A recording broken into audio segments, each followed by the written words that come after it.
नमस्कार दोस्तों, आज हम बात करने वाले हैं सेंट्रल विस्टा के ऊपर। सेंट्रल विस्टा दिल्ली में एक न्यू प्रोजेक्ट है जो कि काम उसका 2020 से स्टार्ट हो चुका है, बट उसमें बहुत सारे एस्पेक्ट्स हैं जो इस वीडियो में हम देखने वाले हैं। आप सेंट्रल विस्टा का ब्लूप्रिंट देख सकते हैं। 2026 तक सेंट्रल विस्टा में पार्लियामेंट बिल्डिंग रेडी हो जाएगा। तो आगे चलते हैं इस वीडियो में और जानते हैं सेंट्रल विस्टा जो पूरा प्रोजेक्ट है, इसके लिए जो टोटल कॉस्ट एस्टिमेट किया गया है वो है 2.7 बिलियन USD।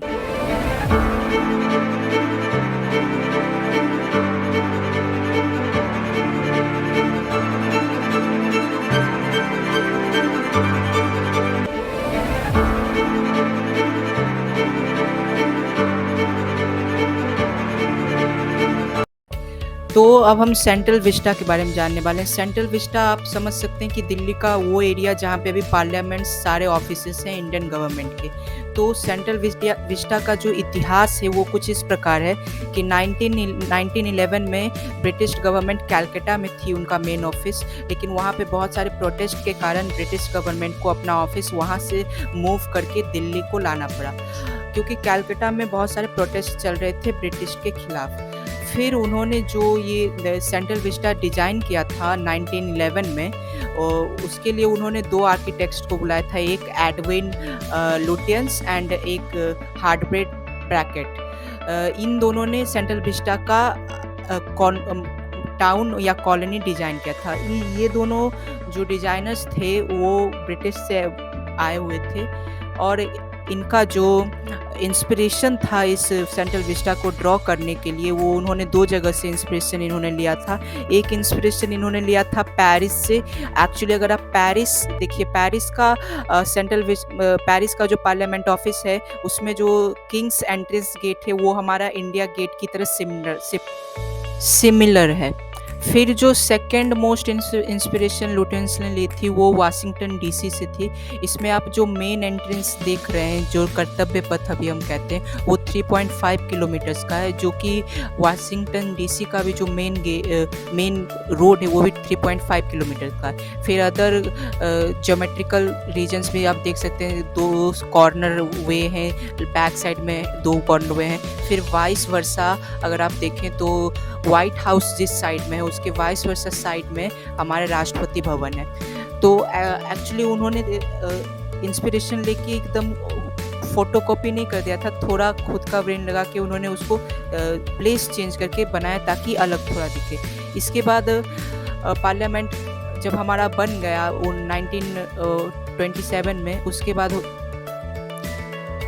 इसके कुछ सालों तक ब्रिटिश इंडिया पे राज करते हैं। फिर वो अपने अकॉर्डिंग सेंट्रल विस्टा को वर्क में लाते हैं, वो अपना वहाँ पे पार्लियामेंट बनाते हैं और किंग वहाँ पे रहता था ब्रिटिश का। बट जब इंडिया को इंडिपेंडेंस मिली तब इंडियंस ने भी सोचा कि वो भी अपना पार्लियामेंट वहीं पे बनाए, क्योंकि दिल्ली जो था वो बहुत दिनों से एक सेंट्रल हब बन चुका था, जहाँ पे मतलब सारे लोग ट्रेड के लिए वहीं पे आते थे। इसी कारण दिल्ली में ही पार्लियामेंट को डिज़ाइन किया गया।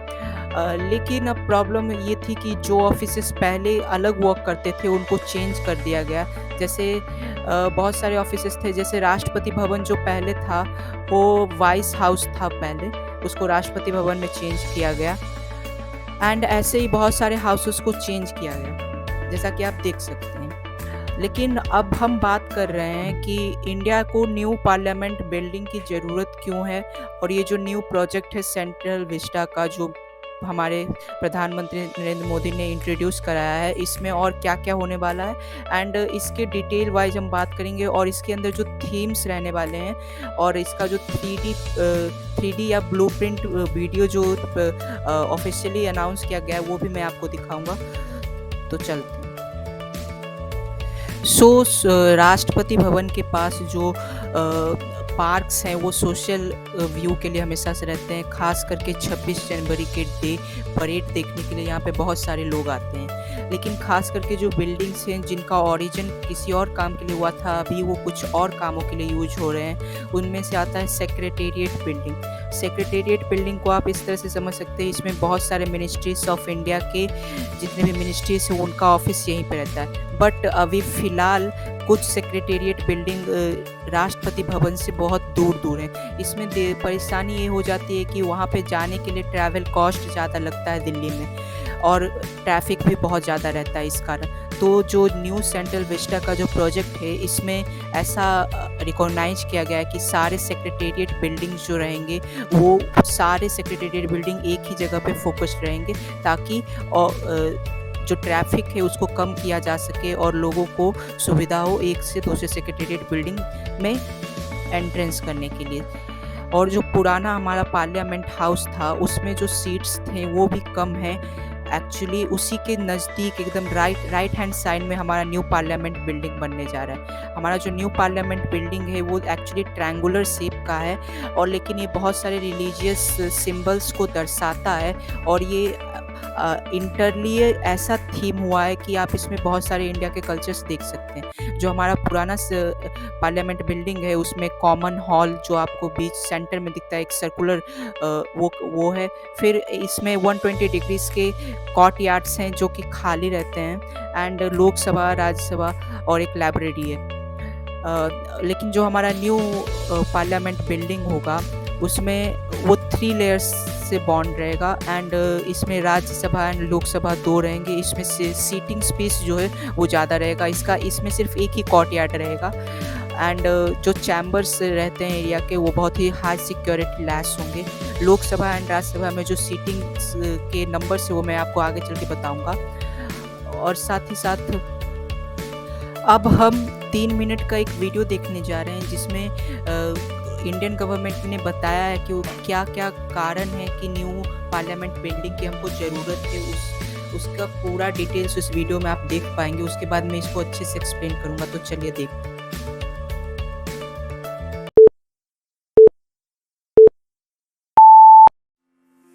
भारत दुनिया का सबसे बड़ा लोकतंत्र।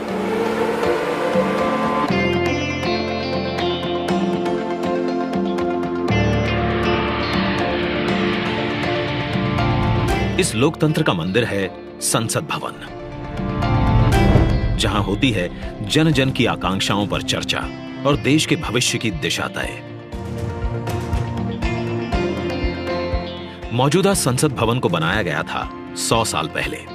इन 100 सालों में आवश्यकताओं के अनुरूप इसे कई बार रिपेयर और रेनोवेट किया जा चुका है, पर अब पुरानी संरचना में सीटिंग क्षमता बढ़ाना मुमकिन नहीं, और ना ही मुमकिन है इंफ्रास्ट्रक्चर और टेक्नोलॉजी में सुधार कर उसे अपग्रेड करना।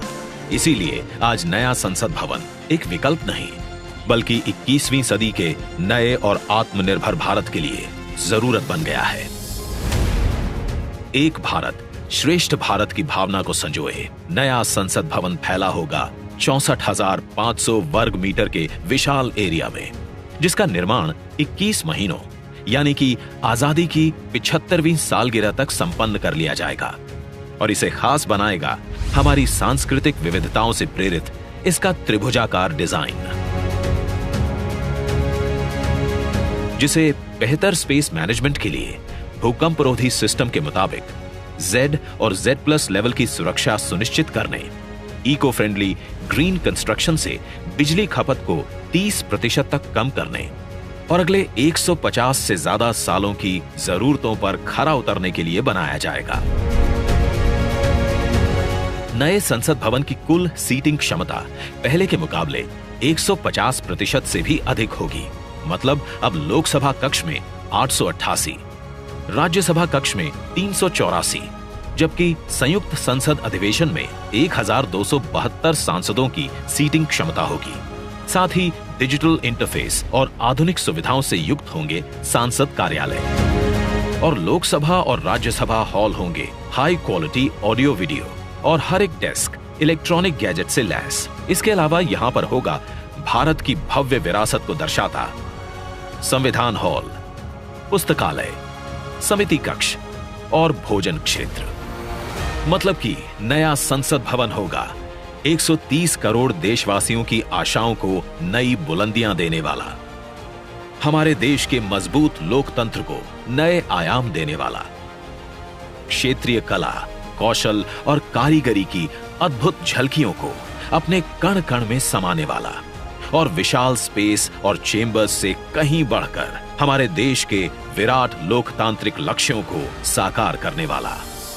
जैसे औपनिवेशिक काल के पुराने शहीद स्मारक के सामने हमने बनाया है नेशनल वॉर मेमोरियल, ठीक वैसे ही पुराने संसद भवन के सामने आज हम बनाने जा रहे हैं नए और आत्मनिर्भर भारत को समर्पित नया संसद भवन। तो आइए आज इस ऐतिहासिक पल का साक्षी बनते हैं जब प्रधानमंत्री नरेंद्र मोदी करने जा रहे हैं भारत के नए संसद भवन का शिलान्यास। जैसा कि आपने वीडियो में देखा कि क्या-क्या कारण है नए संसद भवन को बनाने के लिए और नया संसद भवन जो बनेगा उसमें क्या-क्या सुविधाएं ऐड की जा रही हैं, जो कि बहुत ही अच्छा है इंडिया के लिए। लेकिन मैं एक मेन पॉइंट की बात करूंगा जिसके कारण ये नया संसद भवन बनाया जा रहा है, वो ये है कि डिफेमिनेशन को आप ऐसे समझिए कि एक कॉन्स्टिट्यूएंसी में कुछ पीपल हैं जो एक एमपी को सेलेक्ट करते हैं और एक अनदर कॉन्स्टिट्यूएंसी में कुछ ज़्यादा लोग हैं लेकिन वो भी एक ही एमपी को सेलेक्ट करते हैं। तो ऐसे में एक आदमी का जो वोट का पावर है उसका वैल्यू कम हो जाता है और जिस कॉन्स्टिट्यूएंसी में कम लोग हैं उनका वोट का पावर ज़्यादा हो जाता है। तो इसी कारण लोकसभा और राज्यसभा में नंबर ऑफ एमपीज़ को इंक्रीज करने के लिए ये न्यू पार्लियामेंट बनाया जा रहा है। नंबर ऑफ एमपीज़ कैसे इंक्रीज होंगे, तो उसका कुछ ऐसा है कि लोकसभा में 543 सीट्स हैं अभी, और जो नया पार्लियामेंट बनेगा उसमें 888 सीट्स रहेंगे, और जो राज्यसभा है उसमें 245 सीट्स हैं। जो नया बनने के बाद इसमें सीट्स की संख्या हो जाएगी 384। तो इसके कारण सीट्स जब बढ़ेंगे तो जो हमारा इंडिया है उसमें डेमोक्रेटिकली हर पीपल को इक्वल पावर ऑफ वोट होगा। फिर हम बात करते हैं थीम की, तो जो थीम रहेगा लोकसभा और राज्यसभा का ये बेस्ड रहेगा पीकॉक एंड लोटस पे। तो वो थीम का भी मैं आपको एक 360 डिग्री टूर करवाऊंगा। तो चलिए, तो अभी आपके सामने लोकसभा का थीम है, ये 360 व्यू आप देख सकते हैं, जो कि बनने के बाद कुछ ऐसा ही दिखेगा। इसका जो सीलिंग है वो पीकॉक के पंखों के ऊपर आधारित रहेगा। और अब हम देखने वाले हैं राज्यसभा का थीम। राज्यसभा का थीम भी आप देख सकते हैं, ये लोटस के थीम पे आधारित रहेगा। इसका जो सीलिंग है वो लोटस के आधारित रहेगा। एंड यहाँ पे जो सिटिंग अरेंजमेंट है वो बहुत ही इलेक्ट्रॉनिक गैजेट्स के द्वारा लैस रहेंगे, जो कि अभी जो प्रेजेंट डे पार्लियामेंट है उसमें नहीं है।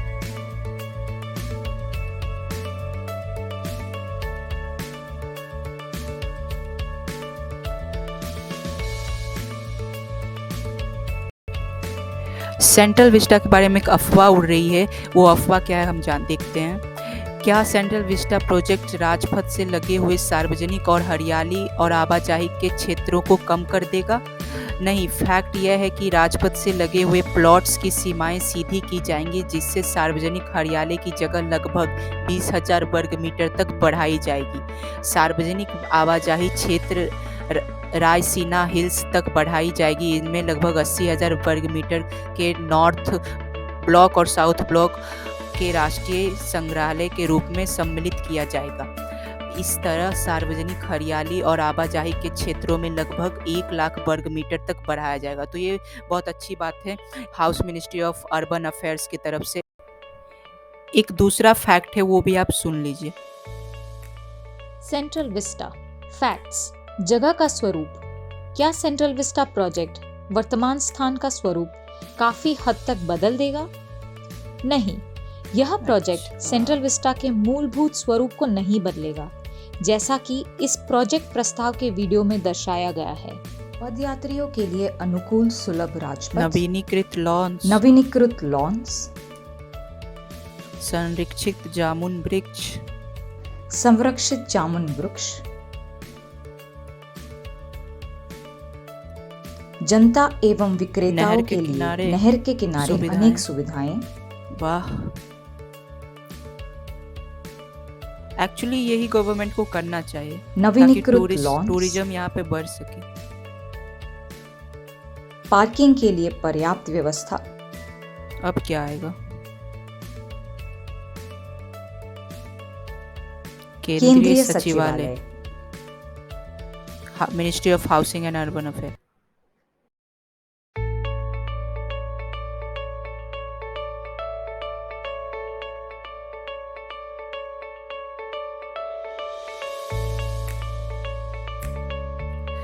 तो दोस्तों अब हम वीडियो के एंड पे आ चुके हैं। जैसा कि आपको बहुत कुछ सेंट्रल विस्टा के बारे में पता चल चुका है। आप अभी जो देख रहे हैं ये न्यू पार्लियामेंट के कंस्ट्रक्शन का वीडियो है जो 3-4 महीनों का है। ये मतलब ये फास्ट फॉरवर्ड है, आप इसको पूरा देखिए।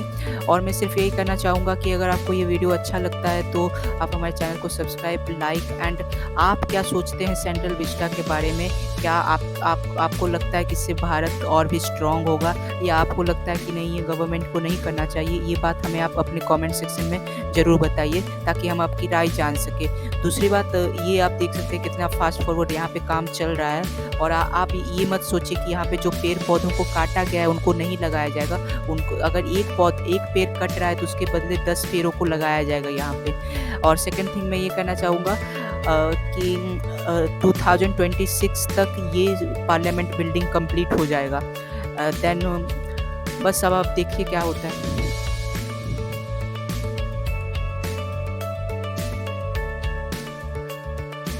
हाँ, अगर प्लीज़ अगर आपने अभी तक लाइक नहीं किया वीडियो को तो प्लीज़ लाइक कर दीजिए एंड कमेंट करना बिल्कुल मत भूलिएगा, क्योंकि हमको आपके कमेंट से ही पता चलता है कि कितने लोगों ने सीरियसली इस वीडियो को देखा है और कितने लोगों ने राय दी है अपनी, ताकि हम और भी अच्छे वीडियो बना सके आगे।